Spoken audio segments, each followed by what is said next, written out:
estamos de volta com o programa da OAB em Foco, uma realização da 13ª Subseção Teresópolis, em parceria com a Diário TV, retornando agora com os nossos programas no mês de janeiro, e tivemos aí algumas reprises dos programas que já realizamos e que, com felicidade, a gente pode anunciar que passamos de 70 programas já realizados e gravados num acervo bastante interessante da nossa subseção em Teresópolis, uma realização que realmente a gente deve parabenizar ao Dr. Jefferson, na gestão dele, que teve a iniciativa de colocar esse programa no ar. E nessa edição, vamos dizer assim, de verão, a gente aqui um pouco à vontade, eu tenho o prazer de receber aqui o Dr. Jefferson, o Dr. Rodrigo, presidente, vice-presidente, honrando mais uma vez o nosso programa. E eu costumo dizer fiscalizando a gente, né, para a gente falar menos bobagem.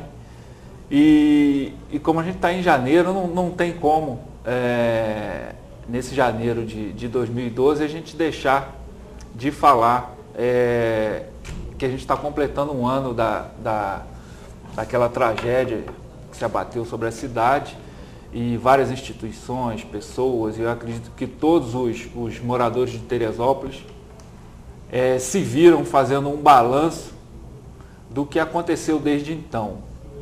E entre essas várias atividades e manifestações, e, enfim, esses momentos que tivemos para parar para pensar nisso, a gente quer, hoje convidamos aqui o Dr. Jefferson e o Dr. Rodrigo, a gente quer colocar também para uma breve reflexão sobre a atuação da OAB durante esse período. Mas antes da gente começar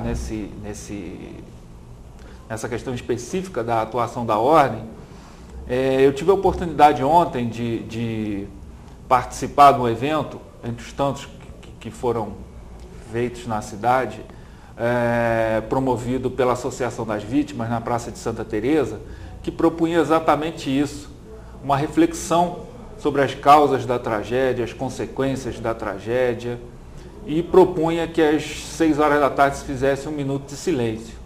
E efetivamente vários advogados estavam lá, e efetivamente às 6 horas da tarde a gente só pode dizer que a gente ouviu um profundo silêncio naquela praça de Santa Teresa. Foi uma coisa comovente, foi realmente a população entendendo que momento era aquele. Não foi um momento de protesto, não foi um momento de reclamação, e foi efetivamente um momento de reflexão. Pouco antes disso, foi feita a leitura de uma carta aberta, foi até anunciada, e pelos termos da carta, eu acho que seria muito conveniente, eu pedi uma cópia, gostaria de ler nesse início de programa, rapidamente, o Dr. Jefferson me permite. Então, a carta aberta seria essa. Poderíamos estar aqui para protestar e cobrar, para reclamar as promessas não cumpridas, pelos descasos e pelas omissões dos gestores, para cobrar o aluguel social que não é pago, para reclamar as indenizações que não acontecem. Porém, entendemos que hoje não é o dia, porque hoje é o dia 12 de janeiro. Poderíamos estar aqui para reclamar pela construção das pontes, das casas, das contenções e tantas obras anunciadas, para reclamar as verbas mal empregadas ou da incompetência no uso dos recursos públicos. Porém, entendemos que hoje não é o dia, porque hoje é dia 12 de janeiro. Poderíamos estar aqui para falar da falta de planejamento, do interminável improviso da administração pública. Poderíamos aqui falar dos desastres considerados fatalidades pelos governantes, como se nenhuma culpa lhes coubesse. Poderíamos falar dos fracassos da política habitacional, que propicia a existência das favelas e as invasões. Porém, entendemos que hoje não é o dia, porque hoje é o dia 12 de janeiro.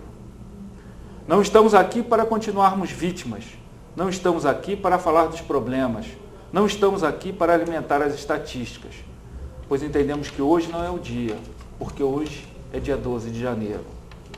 Poderemos estar aqui para falar das vítimas que esqueceram sua própria dor e sonham com a construção de uma nova cidade, de uma nova ordem. Poderíamos estar aqui para falar dos voluntários que dedicaram suas horas de folga ao trabalho social e ao apoio às associações. Porém, entendemos que hoje não é o dia, porque hoje é dia 12 de janeiro. A verdade é que nesse dia queremos homenagear todos os vitimados e exaltar sua superação. Queremos reverenciar os que se foram e demonstrar o quanto sentimos saudades. Queremos acreditar no retorno dos desaparecidos, na distante esperança de revê-los, porque hoje é dia 12 de janeiro. Estamos aqui para falar de solidariedade, estamos aqui para falar de doação, para enaltecer todos aqueles que dedicaram seus esforços ao resgate das vítimas, por todos aqueles que acolheram os desabrigados, por todos aqueles que se dispuseram a ouvir os lamentos e dar uma palavra de consolo, um carinho, porque hoje é dia 12 de janeiro. Mas hoje também é dia de esperança e de solidariedade, hoje é dia para refletirmos sobre o que queremos para a nossa cidade, talvez uma cidade acolhedora, que não trate seus cidadãos com indiferença e que tenha real compromisso com os necessitados e com a qualidade de vida. Afinal, hoje é dia 12 de janeiro. Estamos aqui para uma reflexão sobre o sentido da própria vida. Estamos aqui para que possamos partilhar o tamanho de nossas recordações, o tamanho da dor e de nosso pesar. Afinal, hoje é dia 12 de janeiro. Hoje é um dia de saudade, mas hoje é também o dia de olhar as feridas, pois calar-se sobre elas é exaltar o conformismo. Em vez disso, trabalhemos duro, acabemos de uma vez com a única crise ameaçadora, que é a de não querer lutar para superá-la. Afinal, hoje é dia 12 de janeiro, e a verdade é que depois de 12 de janeiro, jamais seremos os mesmos. Enfim, foi uma carta realmente que me tocou, foi lida por várias vítimas, vários membros da associação que sofreram com isso. E começando com essa leitura que eu me prometi que repetiria, Dr. Jefferson, a partir de 12 de janeiro de 2011 e ao longo desse ano, a gente teve uma atuação importante da Ordem. Você poderia dizer para a gente alguns momentos dessa participação? Bom, é um prazer mais uma vez estar aqui no programa, né? Esse programa que realmente busca trazer esclarecimento para a sociedade, para a população, de direitos, de deveres, de obrigações, e também nós aproveitamos para fazer reflexões e divulgação de determinados procedimentos que adotamos e que isso deve ser levado ao conhecimento da população. Então, eu acho que o programa ele é importantíssimo para essa finalidade e, especificamente, com relação ao dia 12 de janeiro de 2011, nós podemos dizer que entendemos que tivemos um papel importantíssimo naquele momento de tragédia total na vida de tantos cidadãos teresopolitanos que foram atingidos ou diretamente ou indiretamente, mas todos atingidos. Então, a Ordem teve presente lá no IML, que posteriormente passou a ser um IML improvisado pelo volume de cadáveres que chegavam naquele espaço que seria o adequado para se fazer as análises, né, dos mortos, né? Então foi feito todo um procedimento lá de improvisar o IML no galpão em frente e dali passasse a reconhecer os corpos, passou-se a adotar os procedimentos técnicos até se ter em mãos um documento que pudesse fazer com que aquela pessoa que foi encontrada naquelas condições pudesse ser enterrada. Então, naquele momento, nós da OAB pensamos uma forma de como poderíamos ajudar aquela população que chegava lá para reconhecer e tinha que passar por um processo que quase que era um processo judicial. Em verdade, era um processo judicial, até porque estavam lá juízes, o Ministério Público, a Defensoria Pública, peritos da Polícia Civil. Então, era um processo judicial que necessitaria ali de um advogado para poder auxiliar aquelas pessoas.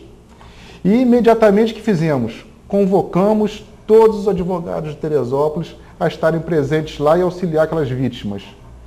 E o que nós vimos foi uma adesão maciça de advogados naquele momento, que nós tínhamos até que dispensar alguns porque não tinha lugar para tantos. Então ali foi um papel assim que me deixou bastante feliz de ver aquela solidariedade da nossa classe, aquela solidariedade, aquela ajuda, aquelas pessoas necessitadas, que fez com que diminuísse um pouco o sofrimento daquelas pessoas que estavam passando por um momento que ninguém imaginava passar um dia.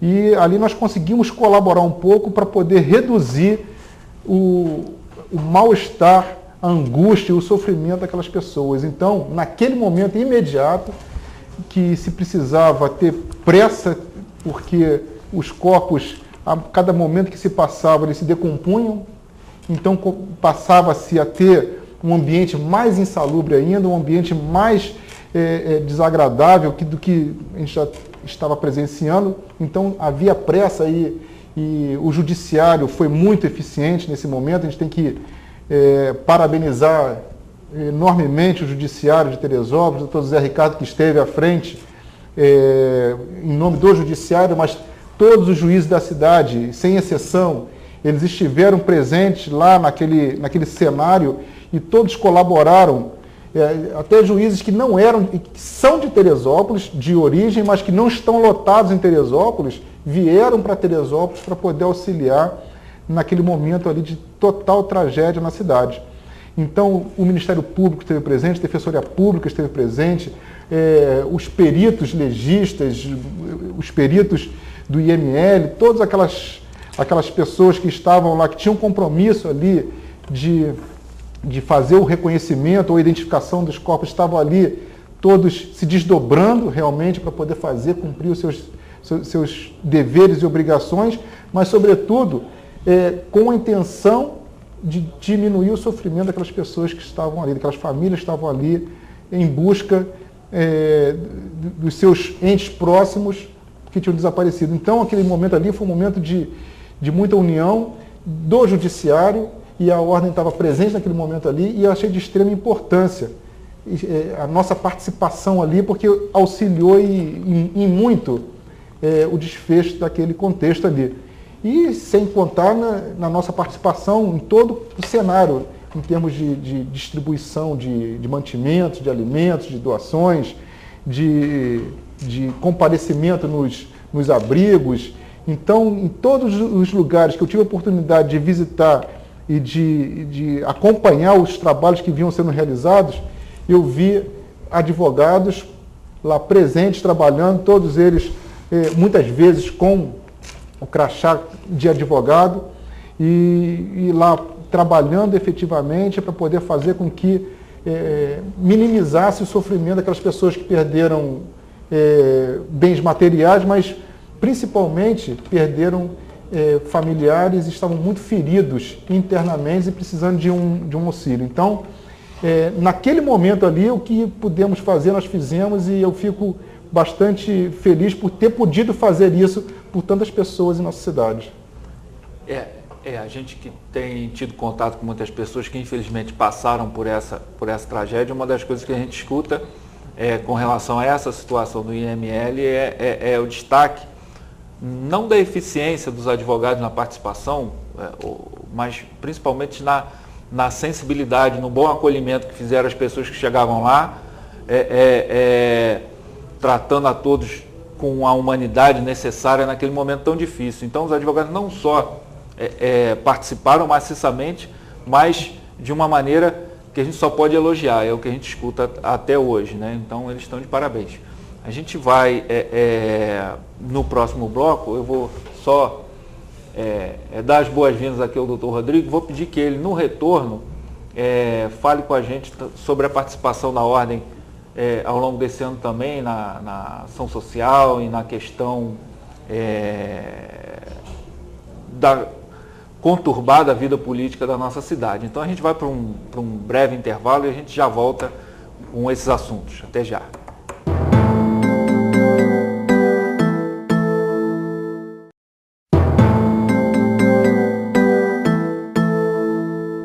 Olá, estamos de volta com o programa OAB em Foco e, conforme havia dito, vamos receber o Dr. Rodrigo, vice-presidente da 13ª subseção, para falar para a gente, ao longo desse 2011, a atuação da OAB no auxílio a toda essa situação das vítimas, enfim, e também na conturbada questão política pela qual a cidade passou. Doutor Rodrigo, bem-vindo.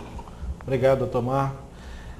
Esse ano de 2011 foi um ano bastante difícil, conturbado, em razão dessa catástrofe jamais ocorrida no país, né? E a OAB passou a ser um elemento de apoio, né, à cidadania, à sociedade teresopolitana, que muitas vezes os cidadãos não viam mais a quem recorrer, a não ser a OAB. Né? Muitas vezes a gente se sentia até impotente diante de tantos pedidos, né, diante das nossas necessidades e dos chamamentos que eram feitos, mas tentamos atender dentro da medida do possível todos os chamamentos e participar daqueles que eram efetivamente legítimos. O Dr. Jefferson enfatizou muito bem a respeito do trabalho inicial lá, né, no primeiro momento, do IML, dos galpões, tudo isso aconteceu muito mesmo. Inclusive aquele espaço, só para enfatizar, foi cedido em função de nossa intervenção junto a um colega advogado, né, que administrava lá o imóvel estava à venda. Nós entramos em contato, de imediato foi cedido, e aquele espaço que se adequou melhor porque a delegacia estava já assoberbada de corpos e jogados assim de qualquer maneira na garagem, né? Então lá foi uma coisa que pôde humanizar um pouco mais esse atendimento e até mesmo com mais espaço para a coisa fluir muito, porque sabíamos que o número ia aumentar bastante. Em seguida, além de todos os atos que nós sempre praticamos, nós organizamos pela OAB de Teresópolis, com apoio da OAB RJ e da CAARJ, uma ação social Teresópolis em primeiro lugar, né? Que foi realizada no Colégio Estadual de Mundo Bittencourt, onde convidamos as inúmeras entidades da cidade, como no caso da própria AVIT, que lá esteve, a Faculdade de Medicina, Coral, uma infinidade de serviços que foi prestado num dia de sábado no Colégio Estadual, com a ajuda também da Cruz Vermelha, que nos trouxe alimentos, mantimentos para que fossem doados. Fizemos lá recreação para tentar amenizar um pouco mais a vida daquelas crianças que estavam em galpões, em abrigos, em barracas e tudo mais. A Força Nacional nos trouxe alguns desses desabrigados no ônibus para que pudessem lá participar de um dia mais ameno e receber aquela infinidade de serviços. Lá havia a Caixa Econômica Federal para tratar do aluguel social, havia a FESO com serviços de saúde, a própria OAB com alguns serviços voltados para o advogado, que em Teresópolis, isso até um ponto positivo ou menos negativo, né? Porque nós não tivemos advogados efetivamente prejudicados ou vitimados, mortos, que tiveram famílias, pelo menos até hoje nós não recebemos de fato essa informação. Em Nova Friburgo, a própria OAB foi atingida, a sede, a casa do presidente, outros colegas faleceram, então a OAB também do Rio precisava vir para dar algum auxílio. Um dos auxílios também prestados pela OAB a todos os advogados foi o oferecimento de crédito em questões de uma taxa de juros mais atrativa e com uma carência um pouco maior. Foi postergado o vencimento das anuidades, né? Tudo isso a OAB se voltou para a Serra, não só aqui a OAB de Teresópolis, mas também a OAB do Rio de Janeiro, para que fosse amenizada esta situação. Essa ação social, se não me engano, né, presidente, foram 400 atendimentos ou mais, né? Não, ultrapassou, alguma coisa em torno de 1.000 ou mais. Então, 400 eu acho que era o número só do aluguel social, né? Isso. E aí teve Me parece que foram 3.000 atendimentos, o cálculo. Então, circularam ali milhares de pessoas durante o dia, todas no intuito de receber ali informações, atendimentos e melhores perspectivas em suas vidas.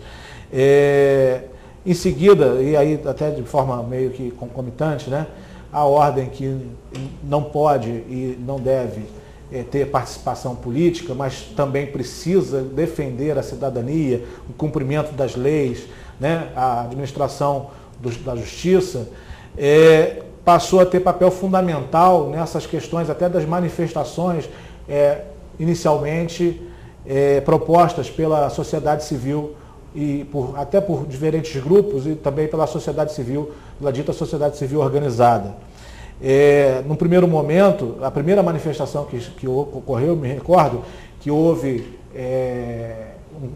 um início de um confronto com a Força Nacional, com a utilização até mesmo de bombas de efeito moral, e que a primeira palavra que a gente escuta é o que a OAB vai fazer, né? Imediatamente fizemos a nossa intervenção junto ao comando daquela força e a coisa voltou ao seu estado normal, tentamos conter a população e a grande satisfação que nos dá é que a população de Teresópolis, a todo momento que a OAB se manifesta, ela respeita essa nossa manifestação, esse nosso clamor de até se tranquilizar um pouco, porque as coisas chegaram a ter um pouco de animosidade, vamos dizer assim, e de enfrentamento. Várias manifestações vieram e também passamos a chamar os advogados a participar dessas manifestações, identificando-os com crachá, com camisa, para que até pudéssemos garantir a integridade física dessas pessoas. No primeiro momento havia até uma confusão a respeito da intenção, do objetivo daquelas manifestações. O poder público podia estar confundindo, achando que aquilo tudo seria questão política partidária, mas ali estava o povo de Teresópolis e querendo ter voz. E a OAB e os advogados que nos auxiliaram, porque a OAB não somos só nós, né? A OAB é composta de todos os advogados que militam, que têm inscrição, que participam conosco e precisam nos ajudar efetivamente. Os advogados colaboraram, nós chegamos a fazer até cordões de isolamento entre a polícia, né? Na segunda manifestação, me recordo que veio do Rio de Janeiro um batalhão de choque com cachorro, com escudos, cacetetes, uma roupa assim, parecia que estavam indo para a guerra. Então nós também tivemos intervenção com o comando desse batalhão, fizemos um isolamento com o grupo de advogados que lá esteve e conseguimos contornar essa situação para que não houvesse maiores problemas. E, independentemente disso, também participamos, fomos consultados a respeito de todos os atos praticados pela Câmara Municipal, tivemos intervenções, reuniões, fomos consultados, sugerimos providências quando consultados, porque a lei orgânica municipal e o regimento da Câmara prevê a possibilidade da CPI e da consulta a entidades civis. Fomos convidadas pela Câmara para acompanhar, para observar a CPI e tudo que nos foi consultado nós passamos, sugerimos e bastante coisa foi utilizada, levando até a consequência que hoje nós sabemos que pode ser fruto ou não dessas sugestões da Ordem dos Advogados do Brasil, subseção de Teresópolis. E estamos a todo tempo vigilantes a respeito da cidadania, da legalidade e do Estado Democrático de Direito em nossa cidade, mormente em razão desse caso tão complicado, né, que virou a nossa situação aqui, que todo mundo, de um jeito ou de outro, foi atingido. Né? Não existe um cidadão em Teresópolis que não tenha sido atingido pela catástrofe, por mais que ele more num ponto mais remoto, mais distante de onde ocorreu, porque houve migração de turismo, houve escassez econômica, houve problema político, né? Tudo isso afeta, direto ou indiretamente, os cidadãos de Teresópolis. Então, a OAB, como um órgão que defende a cidadania e o cumprimento das leis, esteve e estará sempre vigilante para manter e para fazer o melhor pelos cidadãos de Teresópolis. Né? Eu diria até, Rodrigo, que não só qualquer cidadão, como os advogados de Teresópolis, de modo geral, foram diretamente afetados pela tragédia, visto que a quantidade de ações, é evidente que vários motivos, mas só esse já é um motivo, a quantidade de ações novas no fórum, que não seriam normais e esperadas, trouxeram um volume maior ainda do grande volume que já existia, né? Assoberbando cartórios, juízes, promotores, enfim, isso acaba atrasando o andamento dos nossos processos. Então, o advogado, por mais que vamos dizer assim, não esteja inserido nessas questões da tragédia, ele está sofrendo, ele está sendo influenciado pelo que aconteceu. Então, certíssimo o que você falou. Até para evidenciar um pouco mais isso, para público possa entender, né? Um cartório, uma serventia judicial, ela comporta um X número de processos. Nós aqui só temos 3 varas cíveis, que é onde mais as coisas estão acontecendo, né? Para entrar no assunto do aluguel social. Exatamente. E mais as 2 varas de família, que são os processos dos registros de óbito e das declarações de morte, né, presumida. Então, esse processo, se o cartório já suporta 3.000 processos, hipoteticamente, ele já funciona com 5.000 processos, e entram mais 500, mais 1.000 processos, alguma coisa vai parar, alguma coisa vai deixar de andar, ou vão andar todas mais lento. Então, nesse ponto, o advogado também perde, porque a coisa acaba acontecendo mais devagar, né? Com certeza. E não só por isso, por outros motivos também. Por outros motivos, sem dúvida. Você tocou num ponto muito, muito interessante, que foi com relação a situação política, né, as manifestações, e eu me lembro bem que naquela ocasião em que a OAB, né, convocou os advogados para que pudessem garantir a livre manifestação das pessoas, o doutor Jefferson até comentou comigo que ele mandou preparar uma certa quantidade de crachás, né, 40, 50, não me recordo, e lembro que lá no meio da manifestação ele comentou que acabou. Então, eu acho que isso é muito importante a gente destacar aqui, né, que os advogados, né, tanto nessa questão do IML, atenderam ao chamado e na questão das manifestações também atenderam ao chamado. E até é importante dizer isso, a intenção da OAB está presente, né? E nessa questão da CPI propriamente dita, das CPIs, vamos dizer assim, né? A OAB foi muito cobrada. E até a pessoa do presidente Dr. Jefferson foi muito cobrada, e tudo se disse, né? Com relação à atuação da ordem, né? Todos os interesses possíveis e imagináveis tinha. E a gente acabou vendo no final, né, que a gente estava caminhando na direção correta. Então, com relação a 2012, a gente vê que se a gente pudesse fazer um balanço hoje com relação à OAB em Teresópolis, seria um balanço positivo. É lógico que dentro de toda a fatalidade que aconteceu, mas um balanço positivo. A OAB acionada respondeu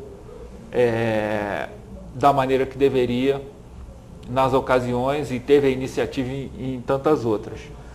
Mas a gente não pode deixar também de aproveitar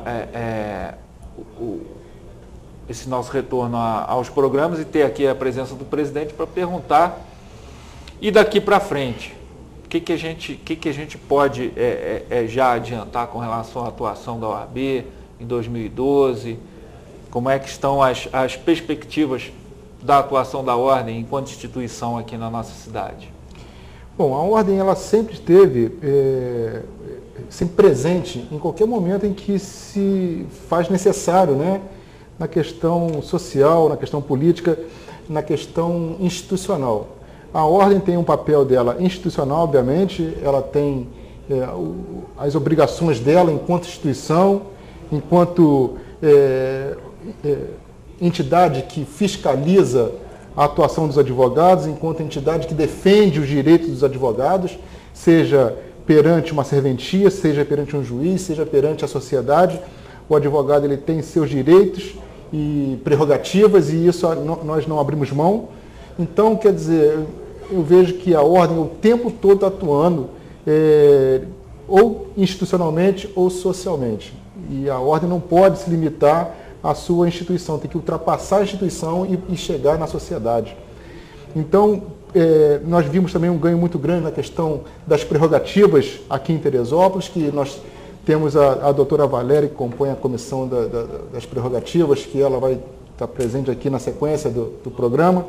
Temos o doutor Carlos Adalto, temos outros grandes colegas que compõem essa comissão, então que sempre são solicitados, eles atendem as nossas necessidades. Então, estamos sempre buscando defender os direitos e as prerrogativas dos advogados, porque, em última análise, com os advogados podendo atuar, a justiça acontece.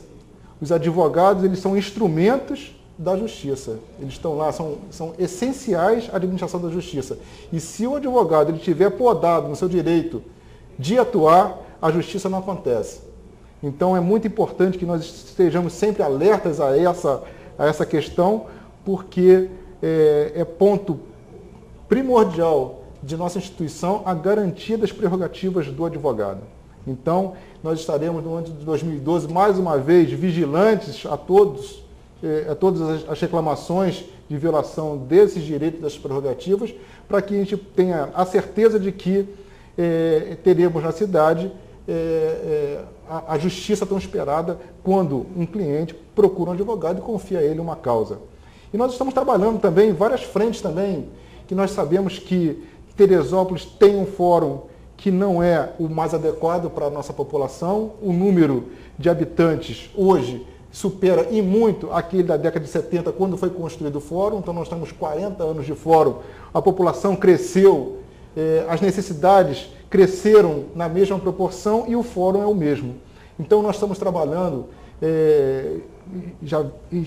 não de agora, mas já há muito tempo, já trabalhando na questão da construção de um novo fórum em Teresópolis e, ao que tudo indica, já foi aprovado, né, um espaço para a construção do novo fórum, que tudo indica esse ano já começam as obras. Então isso para Teresópolis é um ganho muito grande, porque vai trazer a possibilidade da justiça funcionar com maior agilidade, porque quando se procura justiça, não se procura a justiça para daqui a 5, 6 anos, procura a justiça para agora. Quando muito daqui a 1 mês, 2 meses, porque a justiça, quando é lenta, pode ser muitas vezes, ela chega tarde e não ser justa. Então, é necessário essa construção do novo fórum, nós estamos trabalhando nisso há vários anos mesmo, e finalmente agora me parece que vai sair essa Constituição, então eu acho importante, é um ganho muito grande para Teresópolis. Então, conseguimos a elevação da comarca para a entrância especial, quer dizer, nós vimos, nós já tínhamos essa condição no passado, antes da fusão do Estado do Rio com o Estado da Guanabara e tal, perdemos a condição de entrância especial, permanecemos em segunda entrância, e isso para a cidade é ruim. Quando eu falo em segunda entrância, talvez a população, o telespectador não entenda muito bem, mas para que um juiz chegue a desembargador, ele tem que passar pela entrância especial.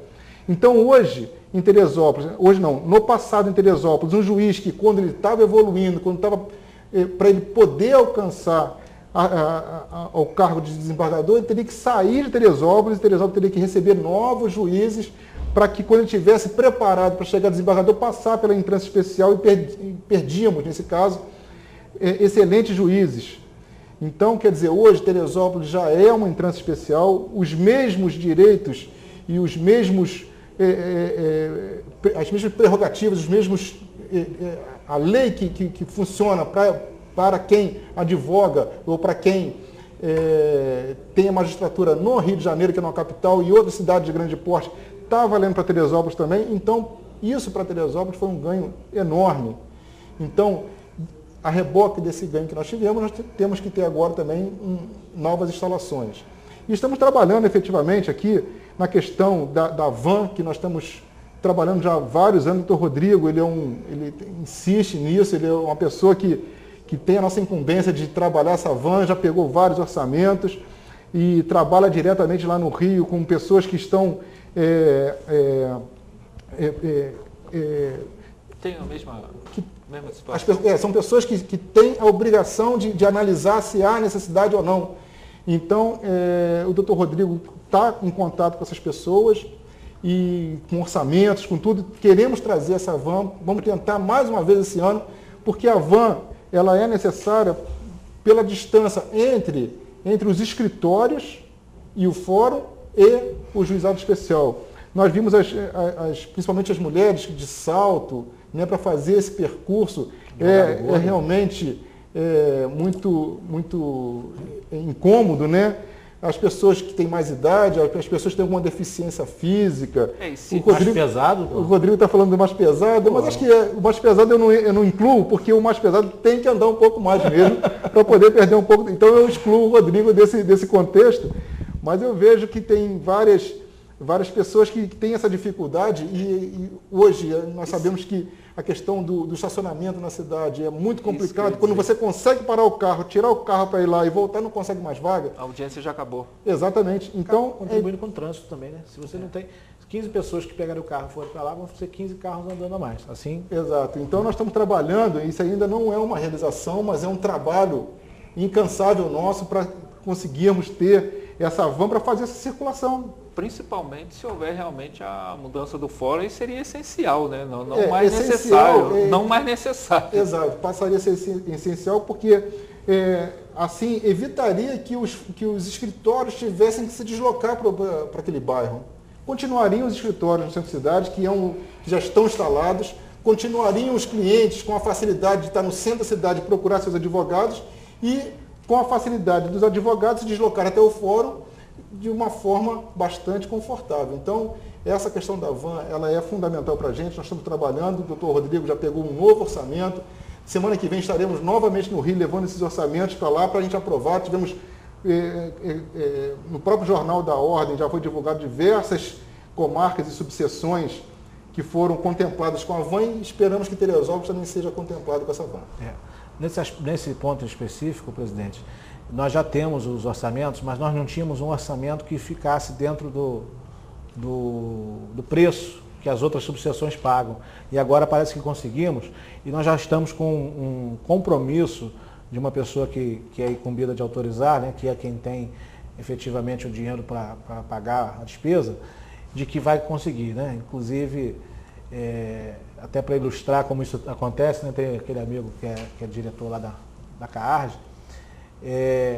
eu falo tanto isso com ele que outro dia eu fui num evento, né, para dar-lhe um abraço, que o pai dele havia falecido. A primeira coisa que ele falou comigo, eu vou conseguir tua van, né, porque de tanto que eu falo com ele, até no dia que eu falei, não, rapaz, eu vim aqui para, né, te abraçar, porque você é amigo, não foi para isso. Ele, não, mas eu vou conseguir. Eu sou visto já como um cara que vai pedir a van, então a gente já está bem próximo de conseguir isso aí, né? Posso falar mais um pouquinho? Se for muito pouquinho. Eu quero só dizer o seguinte, a gente é muito cobrado em razão de algumas coisas que acontecem na cidade e tem gente que acha que a gente está dormindo, né? Que a gente não está fazendo nada. Coisas de propaganda, anúncio em TV, jornal, revista. Agora eu peguei um fazendo no YouTube, tem até um amigo que é humorista fazendo aquilo lá. Né? Deve ser piada, porque o que o cara está fazendo, porque aquilo não é coisa de advocacia. Né? Então, essa é a novidade. Mas a gente não está dormindo, a gente está fazendo o que tem que ser feito. O que a diferença é que a gente não pode fazer e dar publicidade. Um processo disciplinar na OAB, ele é sigiloso. Então eu não posso, ainda que a pessoa seja punida por um fato de que foi dado por uma representação que nós demos início, nós não vamos poder pôr isso no jornal, né? Independentemente até de outras ações que podemos também fazer. Mas eu quero pedir aos colegas, e eu sei que quem efetivamente faz isso é uma bem pequena minoria, que estejam vigilantes às normas do Código de Ética, ainda que, teoricamente, né, vamos dizer assim, protegidos por pessoas jurídicas de outras naturezas que não sejam a sociedade de advocacia, que tenham cuidado, porque nós já estamos trabalhando e vamos fazer ainda mais. Fiquem atentos ao provimento número 94 de 2000 da OAB Federal, que lá está regulamentado toda a questão da publicidade. Existe uma mística, né? Fica quase que uma mística, de que o advogado não pode fazer publicidade de maneira nenhuma. Não é verdade também. Esse provimento 94 de 2000, ele rege exatamente a publicidade, a propaganda e a informação na advocacia. Lá está dito o que se pode e o que não se pode fazer. Os veículos e os instrumentos que podem e que não podem ser utilizados. O advogado, como um hermeneuta, que sabe fazer a interpretação das leis, ele, com este provimento nas mãos, ele precisa saber, ver e analisar o que ele pode e o que ele não pode fazer para limitar um pouco este ímpeto, para que não haja uma concorrência desleal, né? Os nossos colegas têm que lidar conosco com igualdade de armas, inclusive na questão da publicidade, para que não haja concorrência desleal. E também alertar aos cidadãos de Teresópolis que órgãos oficiais são Defensoria Pública e Ministério Público. A OAB não tem procuradoria, não indica advogados. Fora disso, não existe órgão oficial que atenda cidadão, consumidor, trabalhador, fora Defensoria e a Justiça e o Ministério Público. Tá? Às vezes as pessoas são chamadas a determinados órgãos para, como se tivesse ali um local oficial onde não fosse pagar nada. Muito pelo contrário, às vezes é até mais. Então, e outros até ficam dando orientações, esse seria o da novidade, a respeito até da inadimplência, estimulando inadimplência para questão de carro, questão de financiamento automotivo, para dizer que vai rever juros. A gente sabe que existem possibilidades, mas elas são muito estreitas, elas não são tão fáceis assim como se diz. O cidadão tem que ficar de olho, porque às vezes vai cair no engodo de deixar de pagar, ficar com a dívida e perder o bem. Então, se estiver passando por isso, podem nos procurar. Quem for lesado por essas pessoas jurídicas, esses cidadãos que estão trabalhando em contrariedade à lei, podem marcar conosco lá, nós temos a comissão de ética e vamos proceder na forma da lei. Era isso que eu queria falar. Muito obrigado, doutor Marco. Vamos ter um 2012 ágil aí. Doutor Rodrigo, então, como o pouquinho que você ia falar foi muito, então só me resta me despedir de vocês e aguardar em outros programas e vamos prosseguir depois com novos convidados. Até já.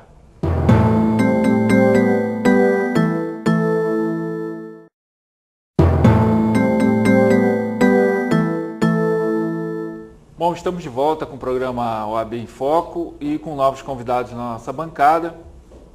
Depois da presença do Dr. Jefferson e do Dr. Rodrigo, temos a honra de receber aqui a doutora Valéria Benedito, Dr. Carlos André, estreando aqui nessa bancada, segundo soube hoje. Isso. E dando prosseguimento à linha do programa, de que estamos no início de 2012 e temos aí a necessidade de fazer um balanço sobre o ano e não podemos, tão próximo de 12 de janeiro, deixar de falar das consequências da tragédia em nossa cidade e também, como é o foco do programa, no mundo jurídico, né? A gente já mencionou antes, aqui com o Dr. Jefferson, o Dr. Rodrigo, que qualquer advogado foi efetivamente atingido pelas consequências dessa tragédia na medida em que uma enormidade de processos, né, foram inaugurados, né? Uma enormidade foi inaugurada no nosso fórum, nas diversas varas cíveis, por diversos motivos.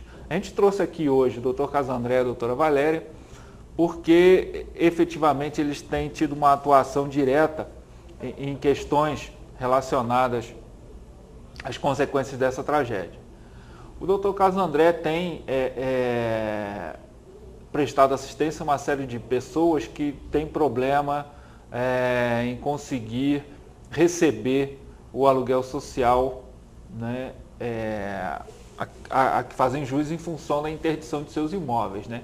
A gente tem notícia aí de bastante processo com ele hoje. A doutora Valéria, por sua vez, tem atuado bastante nas questões das vítimas, né, dos falecidos, né, dos desaparecidos, e eles vão falar um pouquinho para a gente aqui, sem querer deixar de ser cavaleiro, né, vamos começar pelo Dr. Carlos André, para ele falar um pouquinho do aluguel social, que realmente foi um fenômeno em termos de problema, né, dada a quantidade de pessoas que buscavam esse direito e não conseguiam. Dr. Carlos André, bem-vindo. Eu queria que você dissesse para a gente um pouquinho, falasse um pouquinho dessas ações de aluguel social.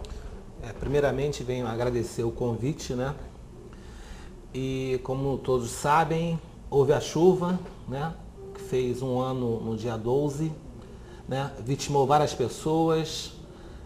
Foi uma coisa terrível para a cidade, no seu contexto social, moral, econômico. A cidade, lamentavelmente, está passando por uma enorme dificuldade em decorrência das chuvas, né? E, fora as chuvas, a dificuldade política, né, que aqui em Teresópolis é muito grande. O que efetivamente aconteceu, né? Houve a chuva, né? Consequentemente, as pessoas ficaram desamparadas, né? Eu, com o Dr. Marco Aurélio e outros advogados, né, ajudamos a fazer uma associação que se chama AVIT, Associação das Vítimas de Teresópolis, né, que teve por objetivo o quê? O objetivo dar apoio àqueles que efetivamente necessitam de quê? Né? Que foram vitimados e necessitam de inúmeras coisas.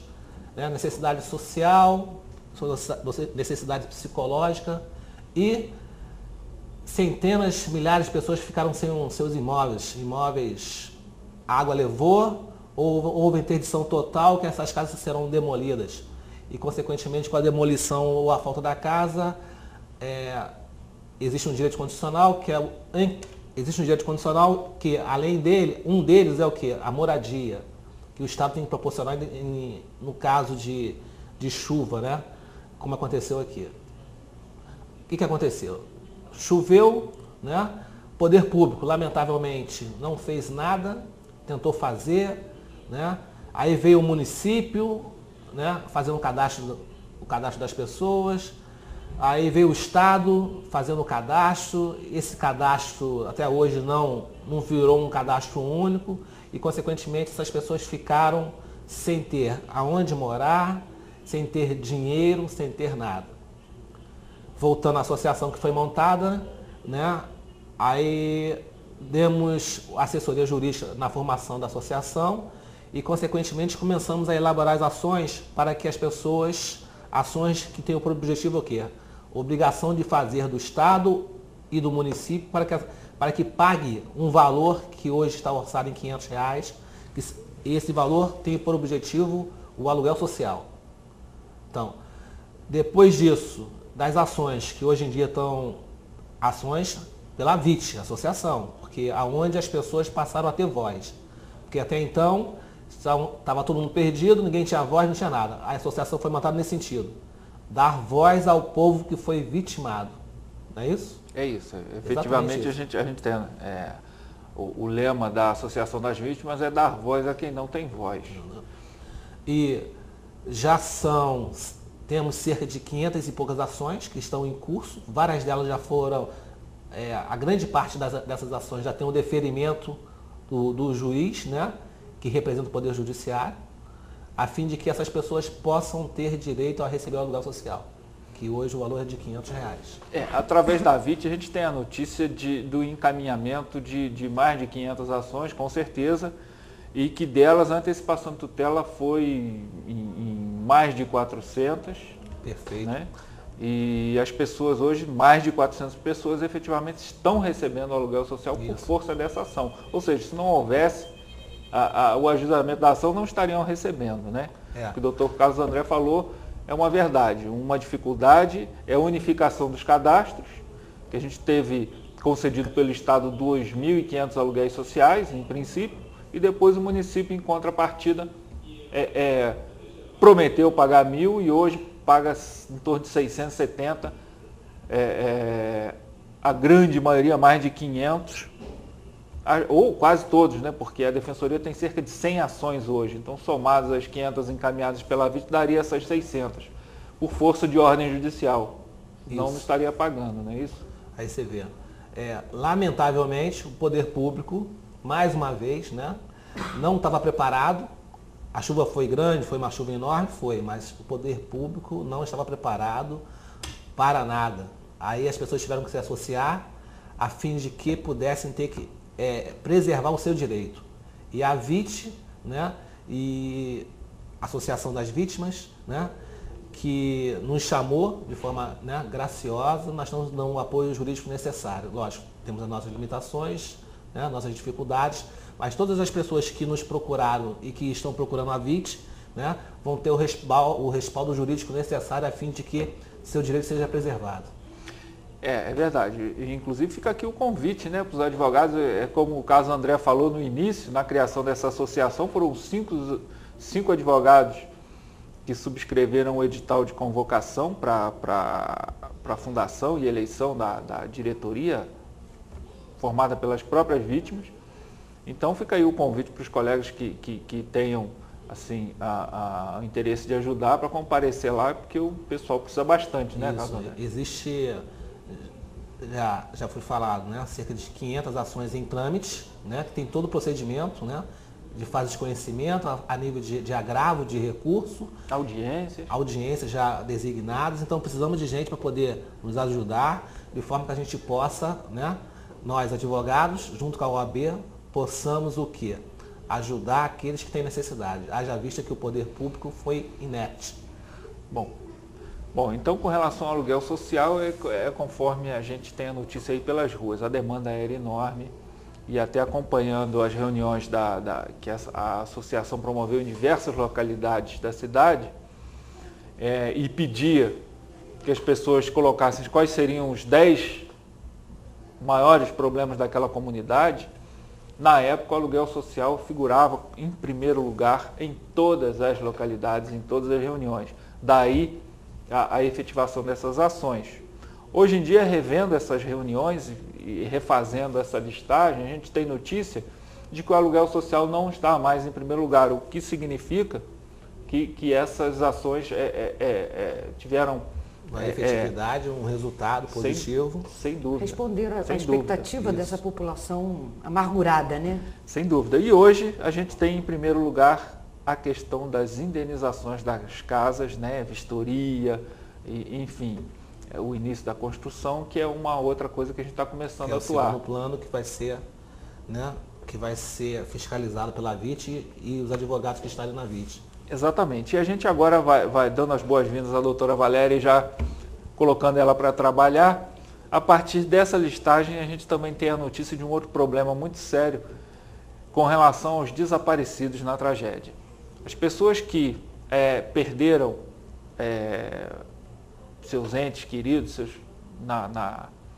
na tragédia e os identificaram e puderam sepultá-los e obter a certidão de óbito, evidentemente passaram por uma situação muito difícil, mas aquelas que até hoje não localizaram os seus entes estão também numa situação bastante difícil, até sob o ponto de vista jurídico. A doutora Valéria tem acompanhado também, de maneira graciosa, por indicação, algumas dessas vítimas e nessas questões. Eu gostaria que você falasse para a gente mais ou menos como é que se dá a tramitação desse processo, tanto na questão da emissão, que às vezes demora, e por que demora, quanto na questão dos desaparecidos, o que se pretende. Seja bem-vinda. Obrigada. Eu fico feliz de poder estar aqui e esclarecer não só aos colegas, né, que têm pouca intimidade com essa área, mas também, principalmente, à população. Eu dividiria essa questão em 2 momentos. Como o Dr. Marco Aurélio bem colocou, primeiro foi o primeiro momento do reconhecimento e sepultamento dos entes queridos. Nós temos 2 varas de família e temos 2 juízes. Nenhuma pessoa é igual a outra. A lei é uma só, mas nenhuma pessoa é igual a outra.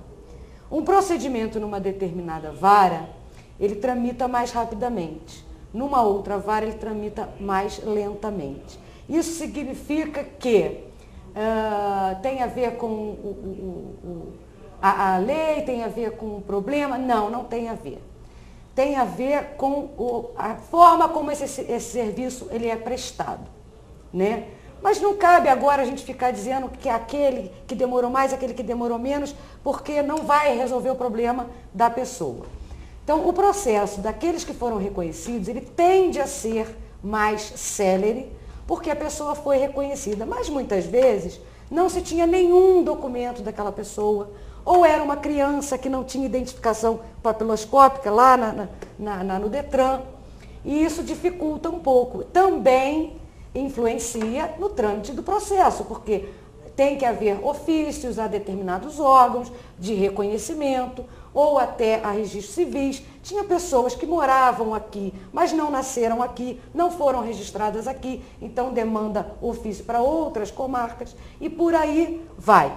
Então, alguns processos foram mais céleres e outros menos céleres, independente de vara. O segundo momento é o mais doloroso, é a questão dos desaparecidos. E aí envolve uma questão séria. Por quê? É preciso que as pessoas entendam que, por mais que doa, e aí eu quero deixar claro aqui o seguinte: eu sou mãe, eu sou esposa, eu sou irmã, eu sou filha, eu sou cunhada, eu sou sobrinha, eu sou vizinha. E entendo perfeitamente a dor dessas pessoas. Mas é preciso que elas saibam que há uma questão, e aí a gente tem que ser um pouco frio, né, para discorrer sobre isso, porque há uma questão patrimonial que envolve essa pessoa que está desaparecida. E enquanto ela não for declarada morta, essa questão não poderá ser resolvida. Essa questão é a questão da sucessão. Aquelas pessoas que têm a esperança de rever o seu ente desaparecido, infelizmente, eu só posso dizer que oficialmente as buscas foram encerradas. E se essa pessoa quer ter os seus problemas resolvidos, ela também quer ter paz de espírito. E esta que se foi ou que está desaparecida, ela também precisa ficar em paz. E para ela ficar em paz, há a questão a questão moral, a questão do respeito, a questão da dignidade dessa pessoa que sumiu. E isso só pode ser resolvido através de um processo judicial que foi adotado, obviamente, dentro dos parâmetros legais, que se chama a declaração de morte por presunção em razão da catástrofe. Eu posso dizer que hoje, em relação ao número oficial de desaparecidos, o número de ações que existem desta natureza são muito poucas, o que é compreensível, em razão da dor das pessoas. Um ano é muito pouco. Existe uma resistência para se procurar? Sim, existe uma resistência. Eu já tive a oportunidade de estar aqui nesta bancada com o Dr. Zé Ricardo, juiz titular da segunda vara de família, e que nós colocamos essa questão dos desaparecidos, qual a documentação que era necessária, quem que eles deviam procurar, que é a Defensoria Pública, ou, se preferir, um advogado particular, né? Aí é a critério da pessoa, juntar o maior número de documentos que tiver, se for criança, buscar na escola onde estudava, buscar uma segunda via, né, da certidão de nascimento, onde aquela criança foi registrada, e buscar junto aos vizinhos que conheciam aquela pessoa, se não for criança, se não tiver documento, e, enfim, para que se seja declarada o óbito daquela pessoa e então a pessoa consiga prosseguir na reconstrução da sua vida. É duro, doutor Marco Aurélio? É. Mas são coisas que a gente precisa dizer e precisa esclarecer à população. Muito bem. A gente vai tentar aqui, dentro do espírito do programa, de passar à população alguns aspectos jurídicos necessários. A gente vai tentar, no próximo bloco, né, quando a gente voltar do intervalo, passar um pouco sobre como seria esse trâmite, tanto dessa questão que agora, completado um ano, começa a afligir e efetivamente atrapalhar a vida de muita gente, porque sem essa definição de situação, as pessoas não têm como seguir adiante em várias condições de suas vidas. E também vamos voltar com o Dr. Carlos André para falar da questão do aluguel social, sobre muitas questões que afligem a população, boatos de que seria interrompido, essa questão de recadastramento, enfim. Mas a gente vai para o breve intervalo e a gente volta para falar sobre isso, tá bom? Até já, a gente já volta.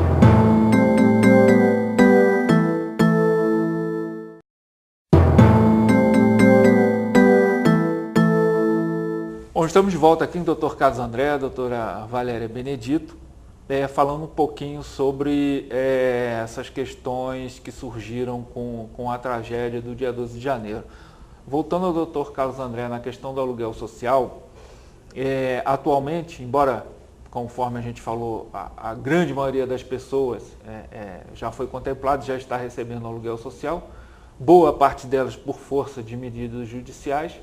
Uma coisa que tem preocupado muito e que a gente tem ouvido, em função do recadastramento promovido pelo município, que até a gente defende que seja feito, mas feito de uma maneira inteligente, pois muitas vezes a gente diz que se é a interdição do imóvel que permite, que dá condições à pessoa para ser inscrita no benefício do aluguel social, antes de mais nada, deveria haver o recadastramento dos imóveis e a partir da lista dos imóveis interditados serem chamadas as pessoas, né, para o recadastramento. Sempre defendemos isso, porque comparecer para apresentar cópia de documento de identidade, CPF, comprovante de residência, documentos que o município já deve ter 5 cópias de cada um, né, pelas minhas contas, porque no governo anterior, tudo que ia se pedir com relação ao aluguel social, tinha que levar a cópia de identidade, CPF, comprovante de residência e termo de interdição. Então era até um absurdo que o termo de interdição é emitido pelo município, mas ele pede uma cópia. Enfim, mas a questão não é essa. Muita gente preocupada com relação ao cadastro, porque existe uma ameaça de que vão parar de receber. Você pode falar para a gente um pouquinho com relação a isso? Você tem acompanhado? O que eu tenho acompanhado é que as pessoas estão sendo chamadas na prefeitura, né, no setor lá, qual o setor? Desenvolvimento social. O setor de desenvolvimento social, e estão sendo feitas várias exigências. Então o que eu quero passar para as pessoas? Quem tem direito ao aluguel social é aquele que perdeu seu imóvel, né, que a casa ou a água levou, né, ou a casa ficou interditada, sendo imprópria para moradia. É isso? Então, isso. O fator é esse. E as pessoas que estavam naquele imóvel têm direito ao aluguel social. E o objetivo da ação é o quê? Uma obrigação de fazer, né? Combinando que o município ou o Estado arque com o pagamento do aluguel social. Haja vista que a forma administrativa que foi empregada até a presente data pelo município ou pelo Estado não funcionou corretamente. Aí se buscou a justiça. Se buscou a justiça. Então, aqueles que estão com o processo judicial, que houve o deferimento da tutela, né? O que é a tutela? A tutela é um recurso, é o deferimento de um recurso liminar, né? De forma, uma liminar, né? Propriamente dita, que faz com que aqueles que têm o direito, né? Direito que é constitucional e decretos que regulamentaram a Constituição, passam a ter direito ao receber o aluguel social. Então, aqueles que estão na justiça, né, não precisam se preocupar, porque qualquer mudança no receber ou não do aluguel social é via judicial, não via administrativa. Ou seja, se houver a dificuldade de apresentar algum documento, alguma questão, o município, se entendendo no direito de cobrar, ele tem que fazer essa cobrança dentro do processo. Dentro do processo, não de forma administrativa. Porque o que vale é a decisão judicial que deferiu, né, a tutela, que é um recurso, né, uma liminar, para que aqueles que até agora não receberam, né, porque a tragédia foi em janeiro, né, as pessoas fizeram todos os cadastros necessários, fizeram vários cadastros e depois que não conseguiram nada, procuraram a associação através dos advogados entraram com a ação e, consequentemente, conseguiram a tutela. Por que conseguiram a tutela? Porque tinham os documentos necessários para recebimento do aluguel social. Então, qualquer mudança é judicial, não administrativa. Então, e o município, caso haja que, né, caso verifique que aquela pessoa não tem direito, ele tem que entrar judicialmente, comprovar o que ele acha, né, e tentar caçar a liminar ou não. Que até agora, não sendo feito, a pessoa tem direito a receber o aluguel social. E ainda assim seria, num processo desse em que já houve a concessão da tutela, o município, verificando algum problema, tem que apresentar esse problema para o juiz e o juiz tem que chegar à conclusão que efetivamente aquilo retira o direito da pessoa. Ou seja, É o juiz que concedeu ou o juiz que pode interromper? Exatamente isso. O juiz concedeu, né, dentro das provas dos elementos dos autos, concedeu a tutela. E caso haja alguma mudança, é via judicial, não via administrativa. Entendi. Então as pessoas que tiverem com esse tipo de problema, procurem a associação, Muito bem. né, de forma que vão ter o respaldo legal para, né, mantença dos seus direitos. É importante a gente dizer isso aqui porque não poucas vezes a gente ouve dizer a pessoa preocupada, né, em tocar a sua vida, achando que o aluguel social pode ser interrompido a qualquer momento e a coisa não funciona bem assim. A gente, infelizmente, até hoje, ainda tem notícias de funcionários, por incrível que pareça, né, cada vez que eu escuto, eu não acredito no primeiro momento, tem funcionário que trata mal essa gente, né, que não atendem corretamente essas pessoas, né, e a gente já pretende tomar providências com relação a isso, mas efetivamente ameaçam de que se determinado documento for levado, que vai ser interrompido. Então, é bom esse alerta de que existe o devido processo legal, o direito ao contraditório, enfim, a ampla defesa e o juiz é que tem que se manifestar com relação a isso. Mas é aquele negócio, o que o recadastramento é saudável, desde que seja feito de maneira inteligente. O que a gente lamenta aqui, né, a chuva foi em janeiro, né, havia, por parte do município, vários cadastros, depois sucessivo a outros, o Estado fez um outro cadastro e as pessoas, né, com toda uma dificuldade, toda uma necessidade, né, de moradia e nada foi resolvido. Aí os advogados da VIT, né, entraram com a ação a fim de garantir o direito daqueles que o poder, né, executivo não fez nada, lamentavelmente. Ou pouco fez, né? Ou pouco fez.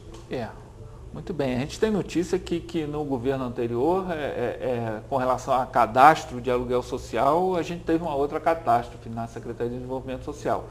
A gente chegou a ter reuniões com a atual secretária e ela mesmo admitiu a enorme dificuldade em arrumar a casa da maneira que ela encontrou lá. Mas isso é outra história. Doutora Valéria, a gente falou antes da questão dos processos de emissão para a emissão das certidões de óbito, né? E do processo com relação aos desaparecidos. No cotidiano, na vida, o que isso pode atrapalhar a pessoa na demora no andamento desses processos ou da falta de efetivação, da deflagração de uma ação dessa de morte presumida? Bem, a falta da certidão de óbito, ela implica principalmente em benefícios que o falecido, né, poderia ter e que podem ser revertidos para o seu marido, para o seu filho, para a sua mãe, num primeiro momento. Por exemplo, se a pessoa perdeu o marido, que era contribuinte da Previdência Social, essa pessoa tem direito à pensão por morte, seja filho, seja companheira, seja esposa, né? Filho até determinada idade. Mas um dos elementos essenciais para se requerer esse benefício junto ao INSS é a certidão de óbito. Então, se ele não for declarado morto pelo judiciário, e só o judiciário pode fazer isso, aquela pessoa terá o seu direito também prejudicado. E aí pode ter uma consequência pior, porque para ela requerer, a lei também determina um prazo. E que se ela perder esse prazo, aquele direito dela prescreve, ainda que tenha sido objeto de uma catástrofe.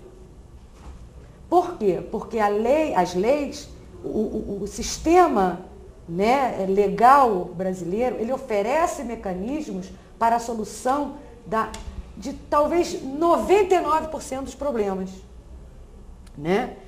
Tá certo que as leis, elas são gerais, elas não especificam casos, mas ela indica caminhos para resolver o problema de 99% dos problemas da sociedade.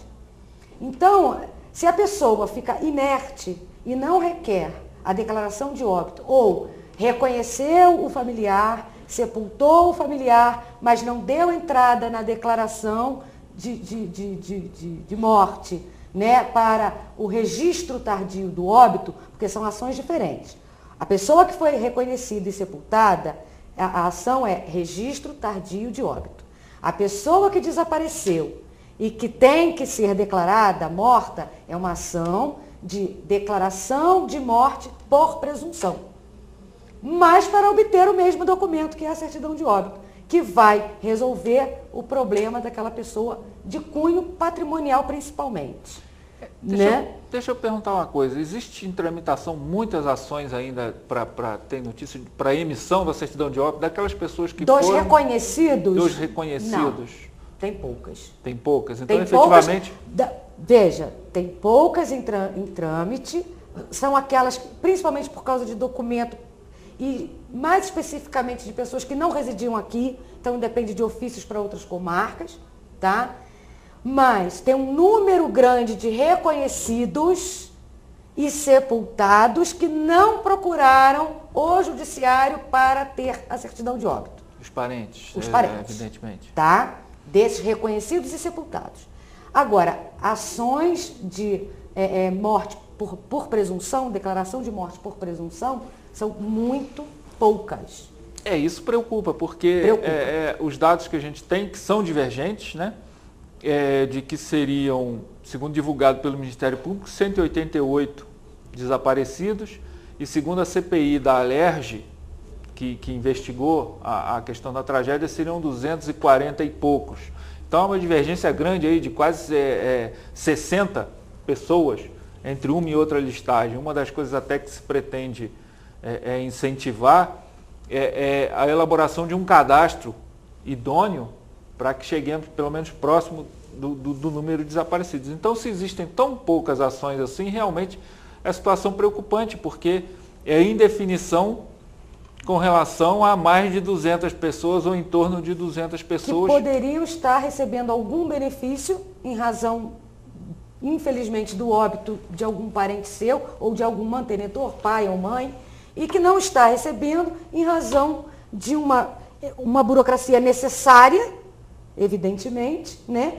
Mas que só depende dela deflagrar essa ação.